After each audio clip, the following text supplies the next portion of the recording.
Bem, vamos meditar agora em 2 Crônicas, capítulo 20. Essa luta não é sua, mas é de Deus. Sucedeu que depois disto, os filhos de Moabe e os filhos de Amon, e com eles outros dos amonitas, vieram à peleja contra Jeosafá. E então vieram alguns que avisaram a Jeosafá, dizendo: Vem contra ti uma grande multidão da além do mar e da Síria, e eis que já estão em Azazon Tamar, que é Eigedim. Olha só, quer dizer, é a notícia que abala, né? O texto, ele relata que chegou a Jeosafá a notícia de que uma multidão de inimigos já estava muito perto dele. Estavam vindo da Síria, estavam se reunindo para destruir o reino de Judá. Então, receber uma notícia ruim, má, não é nada fácil, na verdade. E é em momentos de pressão que não se deve recorrer a ninguém, a não ser a Deus. Você vai ver o que esse rei fez e ele nos ensina como agir na pressão. Olha só. Então Jeosafá temeu e pôs-se a buscar o Senhor e apregoou o jejum em todo Judá. E Judá se ajuntou para pedir socorro ao Senhor. Também de todas as cidades de Judá vieram para buscar ao Senhor. Então, olha a atitude dele, né? Quantas pessoas elas vivem hoje apenas para pagar juros, né? Pessoas que estão devendo agiotas, pessoas que estão atoladas em dívidas, pessoas que estão enfrentando problemas no casamento, na família, uma pressão grande. Mas na hora da pressão, a primeira reação de Josafá foi buscar Deus. Ele proclamou um jejum em todo o reino. Ele levou o povo a orar, a buscar a Deus, a recorrer a Deus. E aí, qual a resposta que ele alcançou, né, depois dessa entrega? O que aconteceu? Olha só a resposta que ele recebeu. Pôs-se Josafá em pé na congregação de Judá e de Jerusalém, na casa do Senhor, diante do pátio novo. E disse: Senhor Deus de nossos pais, porventura não és tu Deus nos céus? Não és tu que dominas sobre todos os reinos das nações? Na tua mão não há força e potência, e não há quem te possa resistir? Porventura, ó nosso Deus, não lançastes fora os moradores desta terra de diante do teu povo Israel, e não adestes para sempre a descendência de Abraão, teu amigo?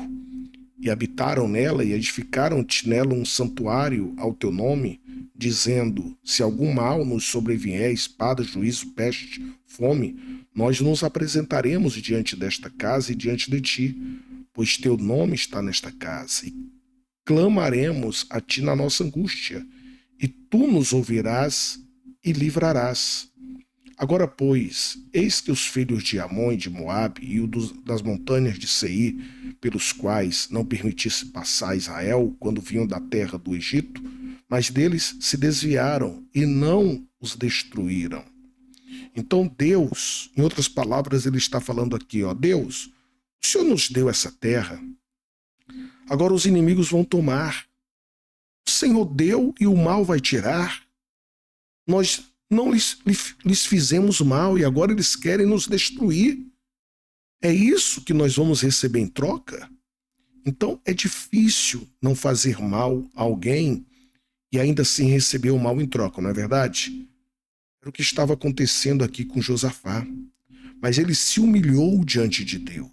Ele se humilhou na presença de Deus. E ele vai dizer: eis que nos dão pão, o pago, vindo para lançar-nos fora da tua herança que nos fizeste herdar. Nosso Deus, porventura não julgarás? Porque em nós não há força perante esta grande multidão que vem contra nós. E não sabemos o que faremos, porém, os nossos olhos estão postos em ti. Duas coisas chamam a atenção aqui. Primeiro, que ele fala: em nós não há força para enfrentar essa grande multidão. Nós não sabemos o que fazer. Olha a humildade, né, do rei Josafá, porque ele tinha uma nação inteira dependendo dele, famílias, filhos, soldados, e ele está confessando aqui que não sabia o que fazer. Mas justamente por isso Deus lhe mostrou a saída. Então essa atitude nos ensina o seguinte: você pode até não saber o que fazer.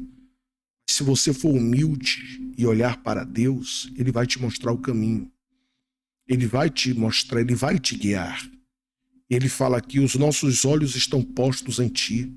Quer dizer, Ele manteve os olhos em Deus. Quando olhamos para Deus, somos fortalecidos.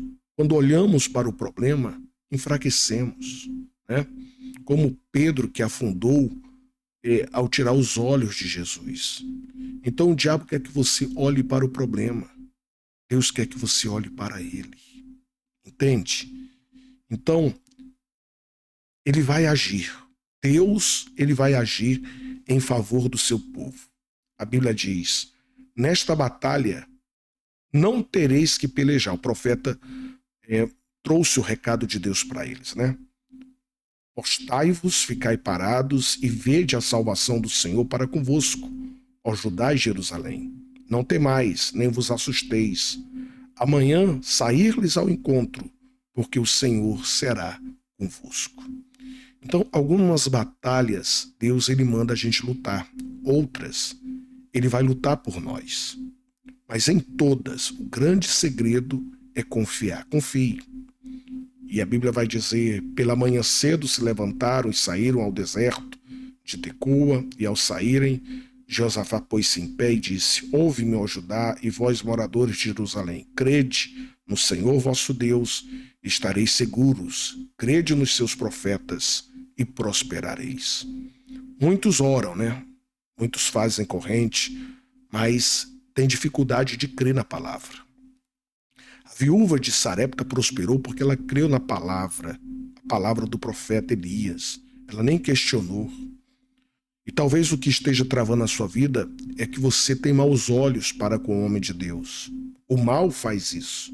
Ele faz você ter maus olhos. E porque eles creram no profeta, no recado de Deus, na boca do profeta, olha o que aconteceu. Quando começaram a cantar e dar louvores, o Senhor pôs emboscadas contra os filhos de Amon e de Moabe e os da montanha de Seir, que vieram contra Judá e foram desbaratados. Porque os filhos de Amon e de Moabe se levantaram contra os moradores das montanhas de Seir para os destruir, exterminar, e acabando eles com os moradores de Seir, ajuntaram uns aos outros a também destruir-se. Nisso chegou Judá à atalaia do deserto e olharam para a multidão, e eis que eram corpos mortos que jaziam em terra, e nenhum escapou. Nenhum escapou. Que forte, né? Essa passagem. E o próprio povo reconheceu que Deus tinha pelejado por eles. Então, Deus fez os inimigos se destruíram entre si, né? Até que nenhum escapou. Até que nenhum escapou. Nenhum deles. Eles mesmo lutaram contra si e foram matando uns aos outros. Olha o livramento que Deus deu. É muito forte, né? Muito forte. Para encerrar, Josafá e os seus soldados avançaram e começaram a pegar tudo o que havia no acampamento inimigo. Encontraram muitos animais de carga, armas, roupas, objetos de valor. Levaram 3 dias pegando as coisas, mas havia tanto que não puderam levar tudo. Então, quer dizer, o povo encontrou tantas riquezas, objetos preciosos, que levaram 3 dias para recolher tudo. Deus transformou o dia da ameaça no dia da abundância. Quer dizer, uma história que tinha tudo para acabar mal, né? Tinha tudo para terminar em tragédia, mas acabou de uma forma gloriosa. Creia que assim também será com você. Pode parecer que vai terminar mal, mas creia que este ano vai acabar melhor do que você imaginava. É só você fazer o que Josafá fez. Busque a Deus, creia e se lance. Tá certo? Deus abençoe a sua vida.